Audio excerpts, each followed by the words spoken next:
everyone. This is Maheen, and welcome to the Canadian SME Small Business Podcast. Today, we're discussing the invisible friction that slows down even the most successful companies. In 2026, having a great product isn't enough to scale. You need a leadership team that moves as a single unit rather than a collection of competing priorities. Joining us is Anthony C. Taylor, the founder and principal at SME Strategy Consulting. For over 15 years, Anthony has worked with mid-market organizations between 30 million and 300 million to move them from fragmented direction into coordinated action. He's the author of Alignment and I Wish I Knew and the host of globally top-ranked strategy and leadership podcast. So without further ado, let's dive in and welcome Anthony. Anthony, it's a pleasure having you on the show today. Welcome to the podcast. How are you? Thanks, Mean. I'm fantastic. Thanks for the awesome bio rendition. That was bang on. But I'm excited to share with your people and grateful to chat with you. Absolutely. Thank you so much for joining again. Now, Anthony, many mid-market teams, they think that they are on the same page, but you found that most are actually misaligned without even knowing it. So let's start our conversation by understanding the hidden cost of winging it. Tell us, how does misalignment look like in a business, and why is it so hard to detect? I think one of the big challenges is functionally an organization can be really good, especially if they're moving fast. They're getting stuff done. Things are moving within kind of business units or business silos, especially at the kind of larger SME scale where they've gone through a couple iterations of growth. The problem is sometimes there's overlap. Sometimes they're under effective use of resources, sometimes stalling on decisions. So it's kind of like a speeding ticket. They might go 10, 15, 20% over budget, or a program or project that has to happen enterprise-wide takes a lot longer than it needs to because everybody's kind of doing their own thing. For a company that's doing 10, 20, $30 million, that could be a couple $1 million in cost. People don't think about the cost of misalignment. They just, figure out it's good enough. But if you were 10% over on everything, it starts adding up. Right. That's a great overview into starting this conversation. And it tells us that realizing that implied direction is just winging it helps leaders see exactly where they are losing time and money. Now, Anthony, let's explore why having a plan does not guarantee true team alignment. Tell us, what is the difference between having a strategy and true alignment? I think it's the difference between implied, which is a word that you used, and explicit. An analogy that I've heard is, 99.9% trust or certainty is not the same as 100. A lot can fall within that 0.1%. So there could be things on paper that sound good, a mission statement, a vision statement, some values, but those could be interpreted differently because nobody's tested the assumption, nobody's talked about it, everybody's running off their own kind of version of what it means. And so making sure that there's the agreement, the explicit agreement, not only gets more done, but it helps everybody feel more comfortable, more at ease, that they're not wondering, hey, are we really on the same page? They've spent the time, however they approach it, to make sure that they know with certainty, 100% certainty, that they're on the same page. Right. Well, this is a great overview. You're right. I mean, a plan is just a document, but alignment is the actual engine that turns those words into coordinated action. Next, let's discuss what it takes to break through common growth ceilings. Please tell us, how can companies scale past growth ceilings without losing focus? I think because of the amount of complexity that it takes, they often underinvest in whatever those things are. So let's say a plan comes out, they go through a process and they say, hey, this is, if we do this right, it's going to be worth X dollars to us, right? It's supporting that growth. If we don't get it right, then what happens? And so if they don't think about that equation in terms of like, how important is this initiative, is this piece, is this change management, is this whatever, it often gets under-resourced. And that's the thing that like stops the growth ability to happen.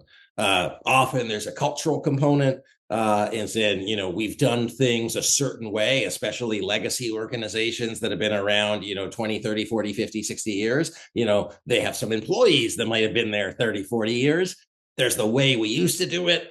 There's the way we need to do it moving forward. Getting that cultural buy-in piece is critical. And then change management. Every change comes with some version of loss. And so managing the human being within the change, within the growth, are all areas that don't show up on a document, but they're like the major gap for growth to happen. Right, right. This helps us understand that mastering the mechanics of governance and execution is what allows a founder to transition from operator to true strategic leader. And to all the mid-market leaders that are watching in 2026, your competition isn't just working harder, they're moving faster because they are moving together. And if your projects are consistently running 20% over budget or 20% behind the schedule, then you aren't really experiencing growth pains. You're just paying a misalignment tax. So please, if you want to move as one unit, you have to make your direction explicit. So reach out to Anthony. We'll mention the details in the description as well and make the most out of this.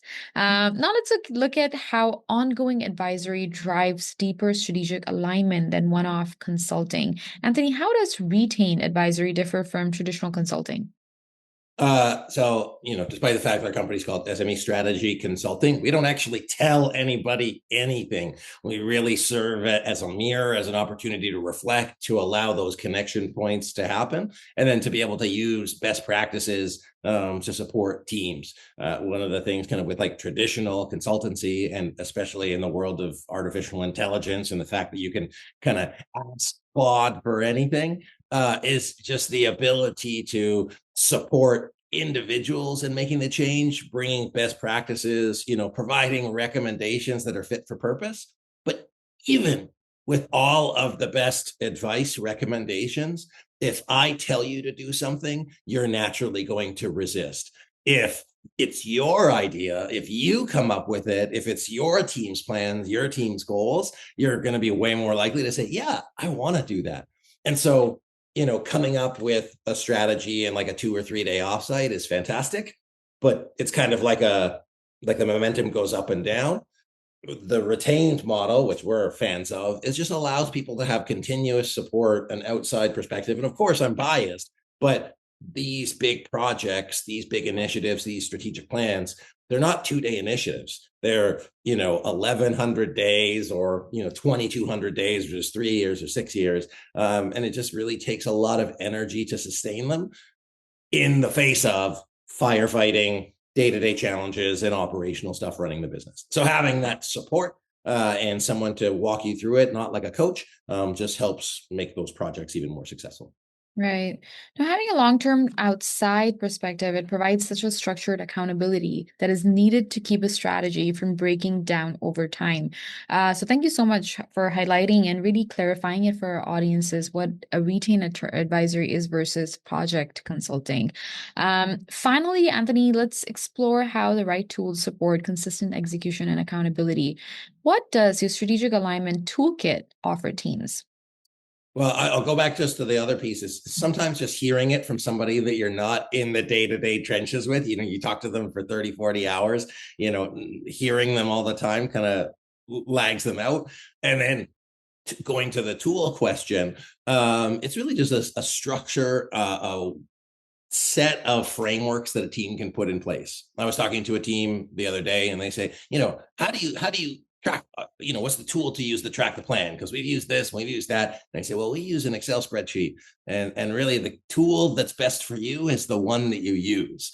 And so we've put together some strategic planning tools, strategic planning template, a short guidebook, and try to keep strategy really easy to understand because anybody can do complex. It's the simple tools that are easily approachable, that have the lowest common denominator, the lowest barrier to entry, that have the biggest sticking point. So strategic planning tools holistically, if you're trying to incorporate a software to do strategic planning, not only do you have to get over the hump of getting people to do strategy, you have to get over the hump of technological adoption, and that's a huge thing. And so the strategy alignment toolkit we put together is just some simple tools that teams can use to help them easily incorporate strategy from day one. That's amazing. Providing such a structured way to assess alignment gaps is quite the fastest way for a team to regain their competitive edge. So, again, thank you for everything that you're doing to help SMBs out there. As you wrap up, Anthony, and thank you so much for this great conversation, which highlights what are the resources and tools that are available to the entrepreneurs out there.